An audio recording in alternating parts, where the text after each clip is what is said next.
Saludos a todos alumnos, esta es la cuarta parte de 5 correspondiente a la materia de Historia, curso para el ingreso a la Universidad 2020.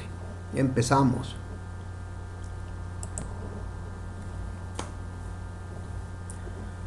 Cuando Sebastián Lerdo de Tejada se quiere reelegir, Porfirio Díaz se levanta en armas para impedir dicha reelección. De hecho, cuando Benito Juárez se estaba reeligiendo en una de las veces, Porfirio Díaz se había intentado levantar en armas. Ese fue el plan de la Noria. Ahora, con este plan de Tuxtepec, pretende, y lo lograría, impedir la reelección de Sebastián Lerdo de Tejada. Su lema fue sufragio efectivo, no reelección. No reelección, con permiso, me levanto en armas y esta va a ser la última revolución, aseguraba Porfirio Díaz. Porfirio Díaz contaba con el apoyo incondicional del ejército. Era un general bastante respetado para esta época. Y cuando Sebastián Lerdo de Tejada se entera de que Porfirio Díaz se había levantado en armas, simplemente se va. Le deja el camino libre y Porfirio Díaz llega a la presidencia y establece una dictadura de alrededor de 30 años. 30 años es bastante tiempo. Así que muchas cosas ocurrieron durante la dictadura de Porfirio Díaz. Vamos a analizar algunas de ellas, algunas elementales y otras no tanto. Para empezar, es una dictadura. Una dictadura es un régimen donde el dictador es apoyado por el ejército. Escasea la libertad de expresión, sobre todo aquella que contraviene los deseos del dictador. A la voz de Mátalos en caliente, que hacía correr por todos los gobiernos en los estados, Porfirio Díaz sofocaba cualquier intento de levantamiento en su contra. Es la época del latifundismo. Vamos a ver, un latifundio, hagan de cuenta que sacamos un feudo, el feudalismo de la Edad Media, y lo establecemos en el México de la Edad Moderna. Es una extensión muy grande de tierra, extensa, muy vasta, pertenece al señor latifundista, de la cual se trabaja solo una pequeña porción. Y eso contraviene el hecho de que había muchos campesinos sin tierra y sin trabajo. Cuando un latifundista se armaba hasta los dientes, teníamos un cacique. Había muchos caciques en la República. Cualquiera de ellos podía inestabilizar el gobierno de Díaz, así que el mérito de Díaz fue saberse tratar con ellos. En el entredicho de que tú no te levantas en contra de mi gobierno, no tratas de quitarme la presidencia, y a cambio tú tienes libertad para que en tu latifundio, en tu tierra, pues si quieres no pagarle a los campesinos, algunas veces esclavizarlos, o tener una tienda de raya donde no les vas a pagar con dinero sino con lo mismo que producen, y ahí te van a estar abonando y se pueden estar endeudando. En fin, el caciquismo fue un sistema de explotación en la tierra, ¿no? México era el país más analfabeto del continente americano en esa época. Alrededor del 70% de la población no sabía leer ni escribir. En esta época México se industrializa como puede. Otros países como Inglaterra, Estados Unidos, Francia ya estaban obteniendo los frutos de la revolución industrial. México ni siquiera le había entrado todavía. Era un país agrícola. Así que con capital inglés obtiene créditos, se trae maquinaria británica, no tenía ingenieros México, así que trae ingenieros de Inglaterra, y como puede, México se industrializa, ¿verdad? Y así empezaron los primeros centros de industria textil, por ejemplo, allá en lo que es Guanajuato, Guadalajara. Es la época también del movimiento obrero, la huelga de Cananea, la huelga de Río Blanco, por ejemplo. Los obreros mexicanos eran tratados diferente de obreros que venían de otros países. Los técnicos y demás mano de obra calificada era tratada de manera diferente.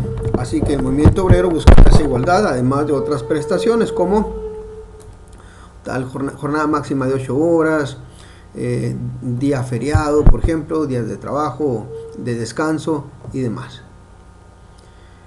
No todo fue tan malo, hubo cosas no tan malas, definitivamente hubo cosas muy desfavorables, ¿no? En esta época también se introduce el ferrocarril. Lamentablemente las primeras vías férreas iban de las minas a los puertos y a las fronteras para sacar rápido la riqueza de nuestro país. Tuvo pros y contras. La cultura sea francesa, por ejemplo, la arquitectura tiene un estilo modernista francés en esta época. Se construye el Palacio de Bellas Artes y otras construcciones. Viene un periodista de Nueva York llamado James Krillman a entrevistar a Porfirio Díaz. En términos de: señor Porfirio Díaz, usted tiene ya mucho tiempo de presidente en este país. ¿Cree usted que México sin usted no podría continuar? Díaz se pone a fanfarronear y le dice que sí, que México era un país autosuficiente, moderno, etcétera, e invita a la población que formen partidos de oposición. Díaz nunca se lo imaginó, pero le tomaron la palabra y se forma el Partido Antirreeleccionista, el Partido de la Revolución Mexicana, etcétera. Y de uno de ellos saldría la figura de Francisco I. Madero. Madero era un hombre intelectual, hijo de industriales de hecho, no tenía mucha necesidad de andar en estas cuestiones de política. Él escribe un libro que se llamó La Sucesión Presidencial. En este libro cuestionaba el régimen de Porfirio Díaz, simplemente invitaba a la población a elecciones y decía: si Porfirio Díaz gana la presidencia, que se quede, y si no, que se vaya. La figura de Madero empieza a ganar popularidad. Díaz lo mete a la cárcel, Madero se fuga, se va a Texas y desde Texas le escribe una carta a los gobernadores de los estados y a círculos de política, círculos de estudio de política que él había dejado sentados en los distintos estados. Y a todos les dice: el 20 de noviembre de 1910, todos nos vamos a levantar en armas para derrocar la dictadura de Porfirio Díaz. Pasan los días, las semanas, se llega a la fecha y en distintos lugares de la República, en distinta intensidad, empieza la Revolución Mexicana. Algunos generales fueron más distintivos de este movimiento: Pancho Villa, general del Ejército del Norte, el Centauro del Norte, con sus dorados, así le decían a su pequeño ejército. Emiliano Zapata, en cambio, era el general del Ejército del Sur y acaudillaba una masa enorme, hambreada de campesinos a la voz de tierra y libertad. Porfirio Díaz no iba a poder hacer frente a este movimiento. Pancho Villa le propina la derrota definitiva al ejército federal de Díaz en Ciudad Juárez, Chihuahua, y hasta allá se traslada a Porfirio Díaz a firmar la renuncia. Madero le perdona la vida, le da una unificación, lo manda a Francia, abandona el país Porfirio Díaz. Allá descansan sus restos mortuorios, por cierto. Se convoca elecciones y ganaría quien era la figura más popular del movimiento, Francisco I. Madero. Y ahí pues Madero llega a la presidencia, pero Madero, ya sea porque le amarran las manos o porque él se las amarra, el punto es que Madero no cumple las promesas de la revolución y los zapatistas fueron los primeros que se enemistaron. Ellos simplemente decían que la tierra no se había entregado a los campesinos, seguía habiendo tiendas de raya, seguía habiendo explotación, no había distribución de tierra. Así que Emiliano Zapata se levanta en armas en contra de Francisco I. Madero. Sí, por cierto, la convocación de Madero a la revolución se llamó Plan de San Luis. Ahora la convocación de Zapata en contra de Madero se llama Plan de Ayala. Así que la revolución continúa. Villa se anexa al movimiento Zapata y sigue pues la Revolución Mexicana. En estas instancias, ante cuestiones poco convencionales, el general de Madero, Victoriano Huerta, lo traiciona, muy posiblemente sobornado por el capitalismo norteamericano. La mayoría de los historiadores coinciden en este punto. Madero se había visto ineficaz para sofocar la rebelión y distintos países necesitaban el comercio con México, tanto como comprador como vendedor. Así que ante la necesidad de pacificarse, La traición y el asesinato a Madero fueron tramados en la embajada norteamericana. Victoriano Huerta asedia el Palacio Nacional en lo que sería la escena trágica. 10 días que culminan con el asesinato de Francisco I. Madero. Cuando Huerta encuentra el momento apropiado, se lleva a Madero a espaldas de la penitenciaría y lo fusila junto con Pino Suárez. Y Victoriano Huerta usurpa la presidencia. Tiempo después, ante estos hechos, Venustiano Carranza se levanta en armas, puesto que el asesino del presidente ahora había usurpado la presidencia. Este levantamiento de Carranza fue el Plan de Guadalupe. Así que la revolución continúa y en esta etapa villistas, zapatistas, huertistas y carrancistas se pelean por el poder. Nuestro país es un absoluto caos, un desgarriate sin pies ni cabeza, y la revolución entra en su periodo, su etapa más sangrienta.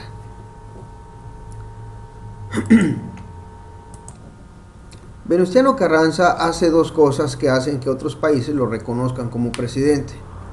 Convoca a una convención en Aguascalientes, donde el proyecto era que tanto Villa como Zapata como Carranza se alejaran de la vida política. Victoriano Huerta había huido a los Estados Unidos, no era rentable gobernar o administrar un país como se encontraba México en ese momento.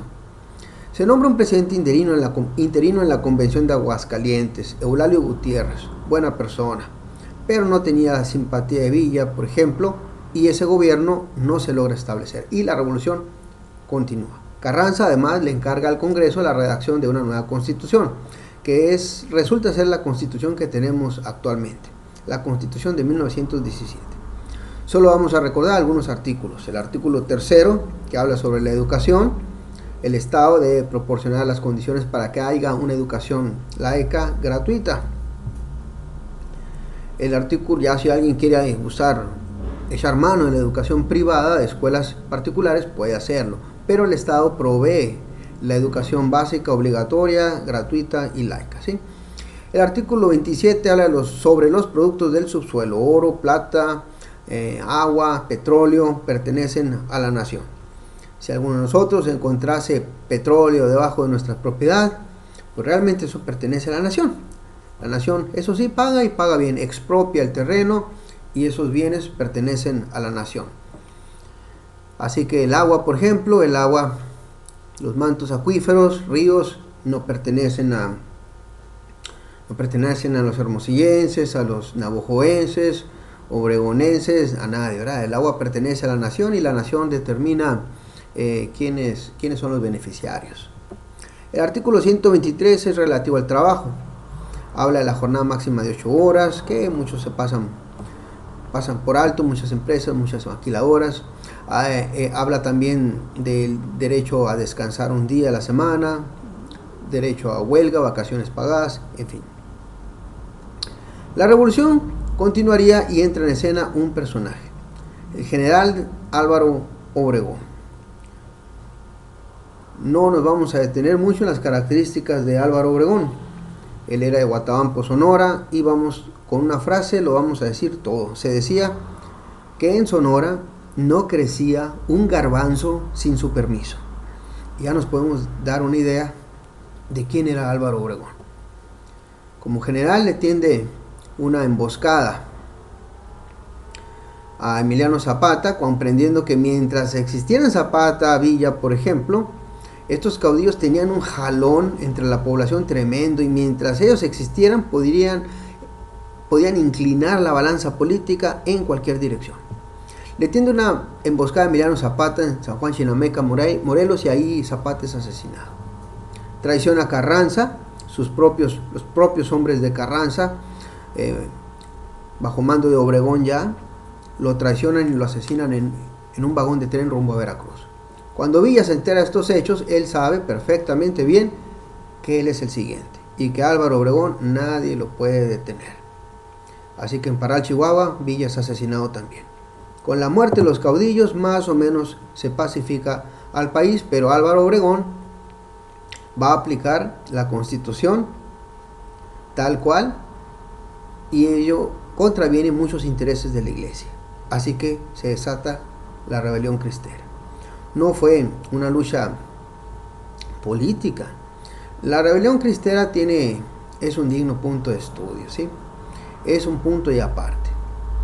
Valga decir que después Álvaro Obregón le encarga la presidencia a Plutarco Elías Calles, su amigocho, ¿sí? De Guaymas, Sonora, Plutarco Elías Calles, para que llegado al poder, Plutarco Elías Calles reforme el artículo 8 de la Constitución para que Álvaro Obregón pudiera reelegirse. Plutarco Elías Calles le hace caso, como presidente modifica la Constitución, Álvaro Obregón vuelve a entrar a las elecciones y vuelve a ganar, pero la iglesia lo asesina, ¿sí?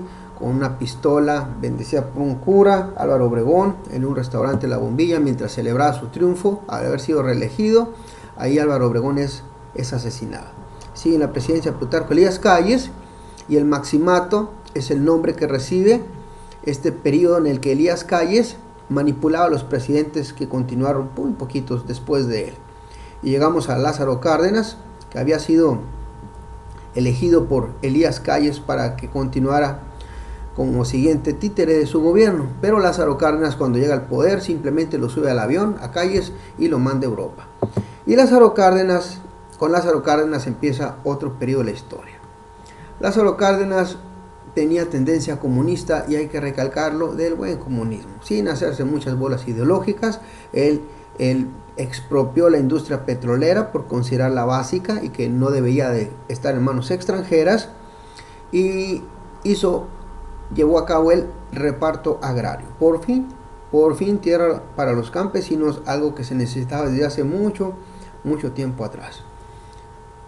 Las medidas que se tomaron, la forma en la que se instauraron estos dos grandes movimientos, no adolecieron no faltó fallas en los procedimientos, pero fue algo bueno que se hizo. Sí, una serie de presidentes en los que se aprovecha hay un periodo constructivo que se aprovecha ese tiempo de relativa paz. Y claro, ¿verdad? Desde 1857 hasta 1940, si ustedes le sacan la cuenta, son 100 años en los que México tuvo una guerra civil, y eso que apenas había salido la invasión de Estados Unidos. Atraviesa por una guerra civil, la invasión de una potencia extranjera, después una revolución y luego una rebelión cristera. Bueno, pues entonces México no había tenido tiempo para construir, así que se aprovecha ese periodo de relativa paz para construir, y había mucho que hacer, ¿verdad? Escuelas, hospitales, carreteras, vías férreas, electrificar al país, llevarle a los indígenas los beneficios de la ciudadanía, más escuelas. En todas estas cosas que les acabo de mencionar, todavía hacen falta escuelas, hacen falta hospitales, carreteras de calidad, electrificar. En efecto, hay puntos de la República que no tienen electricidad. En fin, bueno, llegamos a 1968 con el mandato de Gustavo Díaz Ordaz. Esta triste fecha es recordada, pero hay que verla en su contexto, ¿sí? Es la época en la que México, el presidente, manda al ejército a sofocar una revuelta estudiantil. Es necesario mencionar que 1968 fue un año muy agitado en todo el mundo. Es la época de los hippies, amor y paz, ideas comunistas en las universidades latinoamericanas y europeas también, así que fue un año bastante agitado. Italia tuvo su 1968, Alemania, Inglaterra batallaron con este año también, en Estados Unidos tuvieron su 68, y en México tuvimos nuestro Tlatelolco 1968. Ahí, en la Plaza de las Tres Culturas, en Tlatelolco, alumnos de la UNAM y del Politécnico se manifestaban exigiendo cambios en los contenidos educativos. Eran muchos, hablan en contra del gobierno y aparentemente se estaban armando. El presidente sabía que no era muy popular, que digamos, y por conducto de su secretario de gobierno, Luis Echeverría Álvarez, da la orden para que el ejército mexicano fuera y sofocara ese brote estudiantil. Los hechos reales pues son dignos de estudio, y aquí con digno de estudio quiero decir también dignos de investigación, porque muchas cosas no se saben acerca de Tlatelolco. Es importante que las generaciones que vienen investiguen exhaustivamente lo que sucedió en 1968.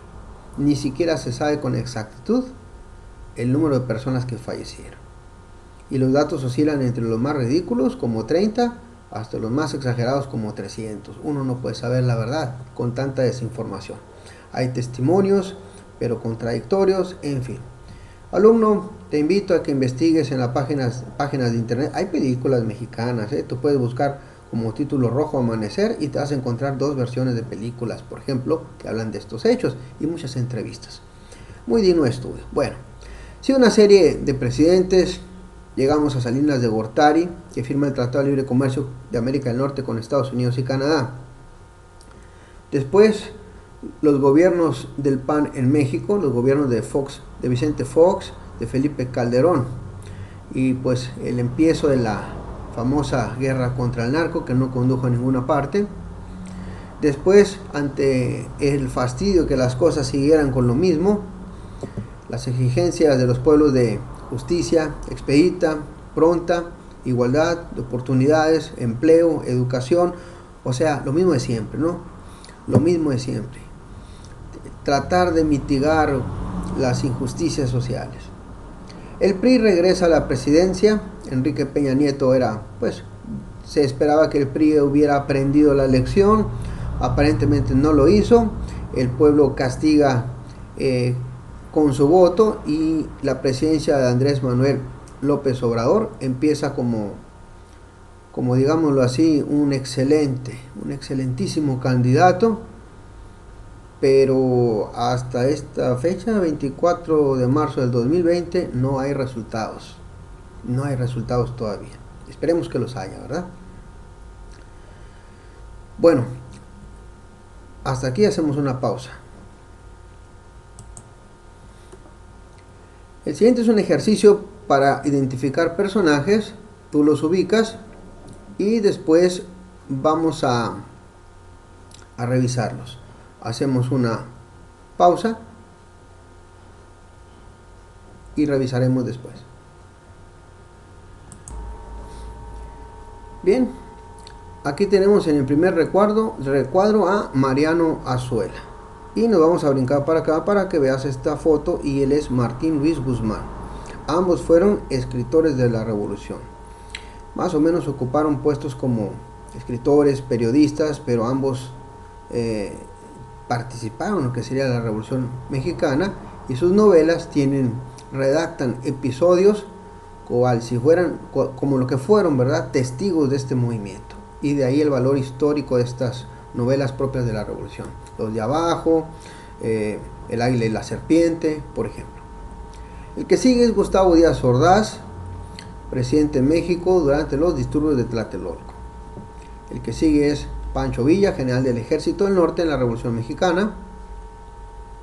Aquí tenemos a Lázaro Cárdenas, el autor del reparto agrario y la expropiación petrolera. En la siguiente fila tenemos a Maximiliano de Habsburgo, que firmó el Tratado de Miramar con Napoleón III para venir a gobernar a México en el nombre de Francia. Y a su lado tenemos a Ignacio Zaragoza, general del ejército mexicano, que le propina esa derrota a los franceses en la batalla de Puebla un 5 de mayo. Tenemos aquí a Emiliano Zapata, general del Ejército del Sur en la Revolución Mexicana. Y debajo de ellos tenemos a Pascual Orozco, otro brillante general de la Revolución que no tuvo tanta fama, pero no menor importancia en las batallas y hechos ocurridos como Pancho Villa y Emiliano Zapata. De Martín Luis Guzmán ya hablamos. Aquí tenemos abajo a Victoriano Huerta, el traidor y asesino de Francisco I. Madero. Aquí tenemos a Plutarco Elías Calles, el que finalmente pacifica a la iglesia y termina la rebelión cristera. Pascual Orozco, ya lo mencionamos. Y aquí tenemos a Francisco I. Madero, autor de la sucesión presidencial y del Plan de San Luis, con el que empieza la Revolución Mexicana un 20 de noviembre de 1910. Continuamos. Aquí tenemos a Valentín Gómez Farías, el que encargó al Congreso la redacción de una constitución y que dio como resultado la Constitución de 1857. El que le sigue es Álvaro Obregón, asesinado la noche que celebraba su reelección. Y el que sigue es Napoleón III, el que firmó el Tratado de Miramar con Maximiliano de Habsburgo para incursionar en México, invadirlo, buscando, la verdad, buscaba fama y prestigio dentro y fuera de Europa este señor, un gran vanidoso, por cierto. Tenemos a Vicente Guerrero, de los insurgentes durante la independencia de México. El que sigue es Ignacio Comonfort, el que deroga la Constitución de 1857 Gómez Farías y trajo como consecuencia la Guerra de 3 años. Bueno, empezamos aquí con Benito Juárez, que durante la Guerra de los 3 años fue el abanderado del movimiento de los liberales, ¿verdad? Aquí tenemos después a Porfirio Díaz, que establece la dictadura en México. Cuando el que tenemos acá, Sebastián Lerdo de Tejada, se quiere reelegir, Díaz evita su reelección y establece en México una dictadura. Ya en tiempos de la Revolución Mexicana, Venustiano Carranza convoca a los revolucionarios a la Convención de Aguascalientes a ver si se ponían de acuerdo con un gobierno. Sería elegido Eulalio Gutiérrez, el que tenemos aquí, como presidente interino, pero Villa desconfiaba de él por la amistad que tenía con Carranza. Zapata no se vio muy convencido, así que este intento de formar un gobierno fracasó y la revolución continuaría. Tenemos algo para recordar. Vamos a diferenciar los términos liberal y conservador que se agregaron a nuestro vocabulario político como consecuencia de la Guerra de 3 años. Dice, liberales. En la Guerra de 3 años apoyaban la presidencia de Benito Juárez y la Constitución de 1857 de Gómez Farías. Se oponían a las desigualdades e injusticias sociales de la colonia y luchaban para evitar que México regresara a una forma de gobierno de tipo monárquico. En cambio, los conservadores en la Guerra de 3 años apoyaban la presidencia de Ignacio Comonfort como una vía para lograr que México después se convirtiera en una monarquía sujeta a la Iglesia. Luchaban porque México conservara los rasgos de la colonia. Como sabemos, esta guerra fue ganada por los liberales.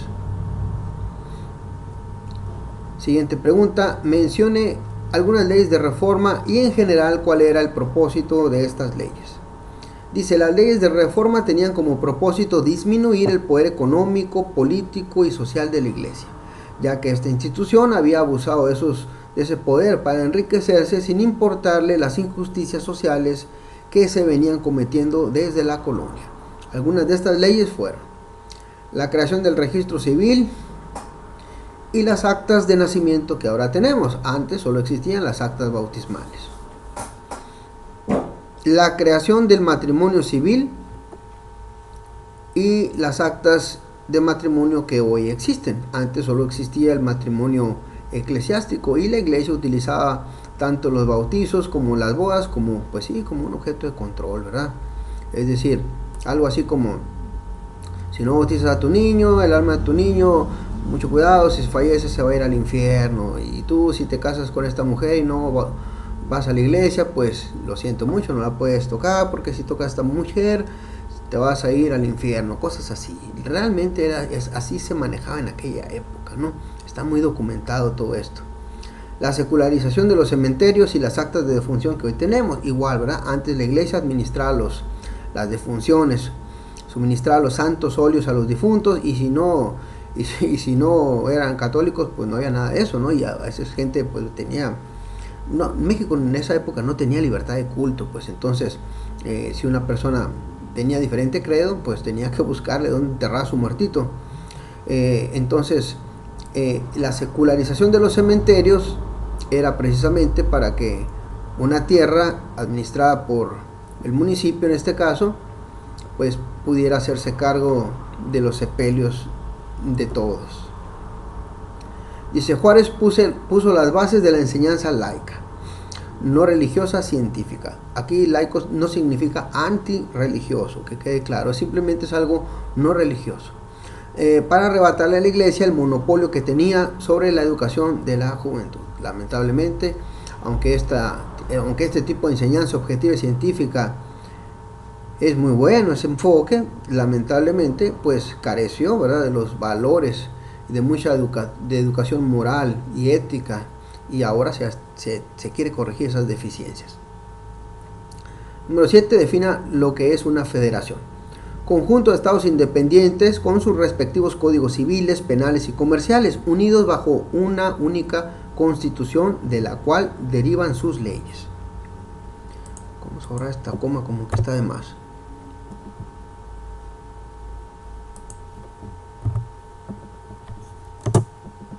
Bueno, es que no pude. Dice así. Así, por ejemplo, los códigos, cada estado es independiente. Chihuahua, Sonora, Baja California, Oaxaca, Veracruz, cada estado elabora sus propias leyes, pero las elabora teniendo como fuente la misma constitución. Así, por ejemplo, la constitución dice que el abigeato, robarse un res, esto es a modo de ejemplo nada más, robarse un res es un delito que debe ser penado. Entonces el Código Civil, el Código Penal del Estado de Sonora, digamos que le pone 5 años de cárcel y 20,000 pesos de multa, supongamos. En Chihuahua puede estar penado con 10 años de cárcel y 50,000 pesos de multa, por ejemplo. Entonces, las leyes pueden variar, pero provienen estas leyes de la misma constitución. Así pues, para los códigos civiles, penales y comerciales. Siguiente pregunta, ¿cuáles son los 3 poderes del Estado y cuál es la función de cada uno? Dice, Ejecutivo propone y promulga leyes, administra la hacienda pública y comanda las Fuerzas Armadas.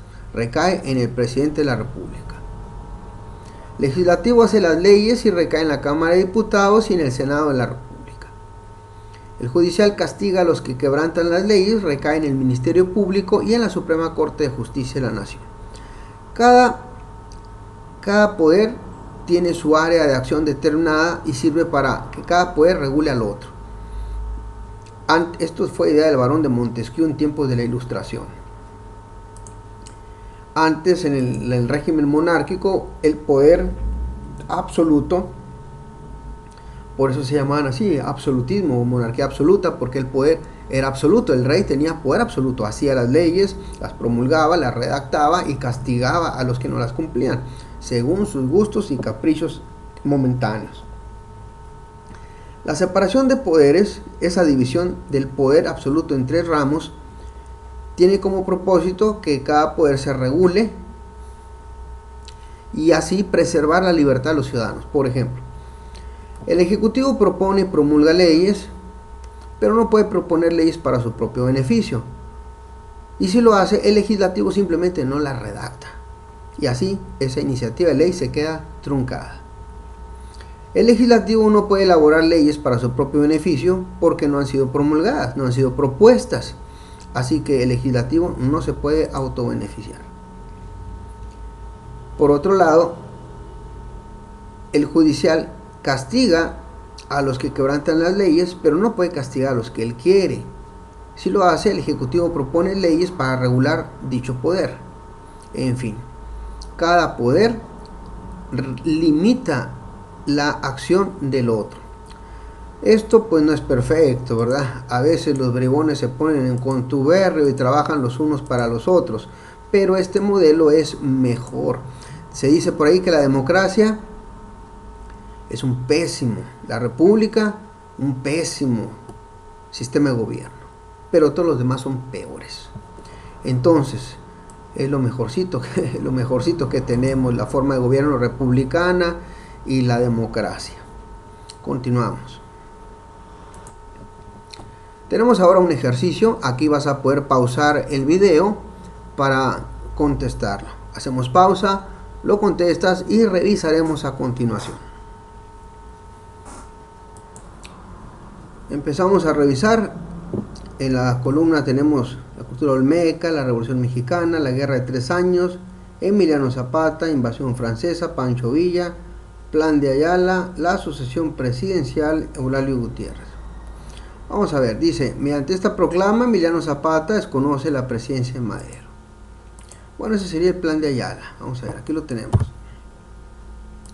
Libro escrito por Francisco I. Madero, pues ya con eso ya sabemos que es la sucesión presidencial. Este va a ser el H.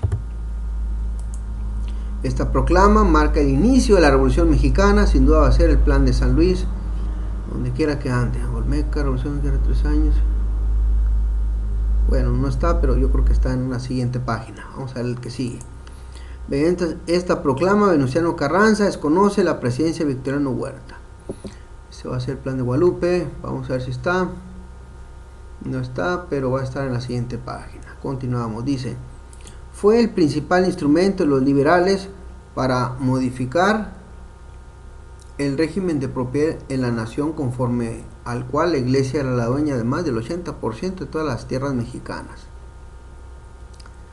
Sin embargo, la forma descontrolada en la que se llevó a cabo permitió la aparición del latifundismo en el porfiriato. Bueno, esto se refiere a la desamortización de los bienes de la iglesia, pero debe estar en la siguiente página. Vamos a ver. Se considera la cultura madre americana, ya con eso sabemos que es el inciso A, la cultura olmeca. Conflicto armado entre liberales y conservadores, nomás con leer eso sabemos que fue la Guerra de 3 años. Por acá, general del Ejército del Norte en la Revolución Mexicana. Excuatrero, conocía al revés y al derecho la Sierra Tarahumara en Chihuahua. Su verdadero nombre fue Doroteo Arango. Bueno, este fue Pancho Villa, el F. Establece en México una dictadura, pues ese fue, claro, Porfirio Díaz, que debe de estar en la siguiente página. Bueno, vamos para allá. Aquí tenemos más incisos. Dice, general revolucionario que es elegido presidente interino luego de una convención tripartita, aunque es reconocido por Carranza, no fue aceptado ni por Villa ni por Zapata y la revolución continuó. Este fue Eulalio Gutiérrez. Ahí lo buscas tú en tu hoja de ejercicios. Cultura prehispánica que alcanzó el mayor grado de desarrollo fueron los nahuas. Aquí los tenemos. Su antecedente es el decreto de Juárez de suspender los pagos de la deuda pública y la ambición de cierta potencia extranjera de intervenir en la política y economía mexicana. En particular, el deseo de establecer colonias mineras en Sonora. Tuvo el apoyo del Partido Conservador, el cual ofreció el trono de México a un noble de la familia de los Habsburgo. Esa fue la invasión francesa, que debe de estar en la página anterior. Siguiente. General del Ejército del Sur en la Revolución Mexicana, pues ese fue Emiliano Zapata, que también está en la página anterior. Conflicto armado que tuvo como propósito derrocar la dictadura de Porfirio Díaz. Eso fue la Revolución Mexicana. Bueno, hasta ahí. Hacemos pausa y continuamos. Bien, el siguiente ejercicio es para ordenar cronológicamente estas opciones. Hacemos pausa, lo contestas y revisamos. Bien, cronológicamente hablando, el primer evento de los mencionados es el abrazo de Acatempan entre Vicente Guerrero y Agustín de Iturbide, que pone fin a la guerra de independencia de México respecto a España. Después, la guerra civil entre liberales y conservadores. Posteriormente, durante la dictadura de Porfirio Díaz, la construcción del Palacio de Bellas Artes y el afrancesamiento de la cultura mexicana. Durante la Revolución Mexicana, número 4, la Convención de Aguascalientes y el nombramiento de un presidente interino, que fracasaría ese gobierno, ¿no? Y finalmente, un periodo constructivo interrumpido por el magnicidio de un presidente sonorense. A esto se refiere a Álvaro Obregón. Hasta aquí llegamos por el día de hoy. Hay que repasar estos ejercicios, repasar la guía de historia también.